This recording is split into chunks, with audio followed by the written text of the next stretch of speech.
Beneath Edinburgh's Royal Mile, an entire city lies buried. Not ruins, not foundations, but a labyrinth of streets, homes, and forgotten lives, frozen in time.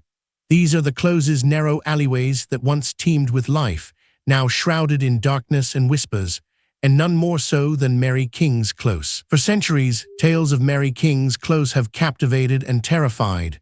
Stories of plague victims sealed away, spectral residents, and a city literally built upon itself.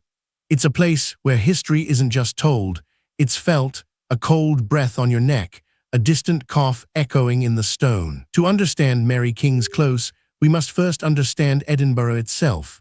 A city of dramatic contrasts, built on volcanic rock, its layers tell a story of ambition, poverty, and relentless human endurance.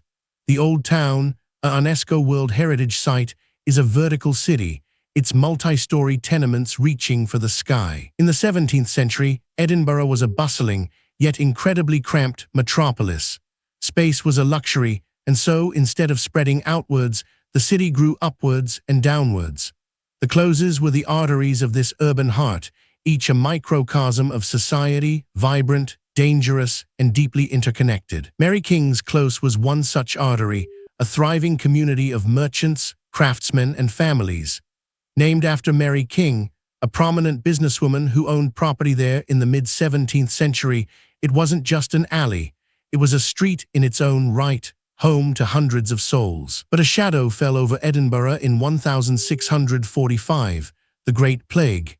This wasn't merely an epidemic, it was an apocalyptic event, wiping out nearly half the city's population. Fear gripped every street, every home, and every close. Legend whispers that Mary King's Close was a focal point of the plague. The most chilling tale suggests that the infected residents were deliberately sealed within the close, left to die, their suffering echoing through the stone. A quarantine zone, a tomb for the living. However, historical records tell a more nuanced, yet equally grim, story. While some houses were indeed planked up sealed to prevent contagion, the idea of an entire close being condemned is largely a myth. The reality was a systematic, brutal, but not entirely inhumane response. Plague sufferers were indeed isolated, often within their own homes, marked with a white cross. Cleansers would risk their lives to bring food and necessities. The dead were removed by barriers, often former criminals, and taken to mass graves outside the city walls. But the devastation was undeniable. When the plague finally receded, Mary King's Close, like much of Edinburgh, was depopulated. Homes stood empty, and the air hung heavy with the ghosts of what had been. This desolation set the stage for its eventual burial. By the mid-18th century, Edinburgh needed a new civic building, the Royal Exchange. The chosen site was above the very closes we're discussing. Instead of demolishing the existing structures, a pragmatic, if brutal, decision was made: build on top of them. Imagine this: the upper levels of the tenements were demolished, but the lower levels, the closes themselves, were largely preserved, becoming the foundations for the new street level. Rubble was piled in, earth was added, and new buildings rose, quite literally, from the old. Mary King's Close, along with several other nearby closes, became a subterranean world. Its former residents, if they weren't dead from the plague, were displaced, their homes now literally beneath the feet of a new generation. It was a city forgotten, but not erased. For centuries, these underground passages remained largely hidden, occasionally accessed for storage or illicit activities.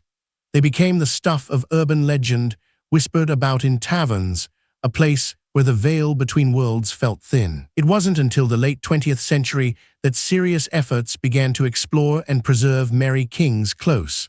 What was found was astonishing: preserved rooms, hearths, and even personal belongings, remnants of lives abruptly interrupted.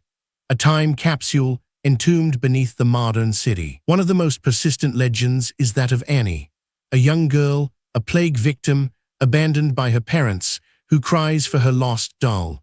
Visitors often leave toys and offerings for Annie in one particular room, a testament to the enduring power of empathy and sorrow. But are these merely stories, or is there something more? Many visitors and guides claim to have experienced unexplained phenomena: cold spots, disembodied voices, the sensation of being touched.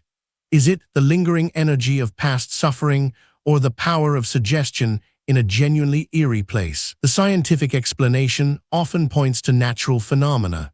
The close's unique environment, damp, cold, with varying air currents, can create conditions that mimic paranormal activity. Subterranean drafts, temperature fluctuations, and even infrasound can play tricks on the mind. Yet for those who have stood in the darkness, felt the profound stillness, and heard the echoes of history, the rational explanations often fall short. There's a resonance to Mary King's Close that defies easy categorization. It feels alive in a way few places do. The mystery isn't just about ghosts, it's about memory, how a city remembers or chooses to forget its own past. Mary King's Close forces us to confront the uncomfortable truths of urban development, disease, and the lives of those deemed expendable. Today, Mary King's Close is a major tourist attraction, meticulously preserved and interpreted. Guides bring its stories to life, weaving together historical fact with local lore. It's a journey not just through space, but through time, into the forgotten heart of Edinburgh. It stands as a stark reminder of Edinburgh's layered history, a testament to the lives lived and lost beneath our feet. The whispers of the past, the chilling tales of plague and abandonment, continue to haunt its ancient stones, and perhaps that is precisely the point. The mystery of Mary King's Close is not about finding definitive answers, but about experiencing the profound weight of history.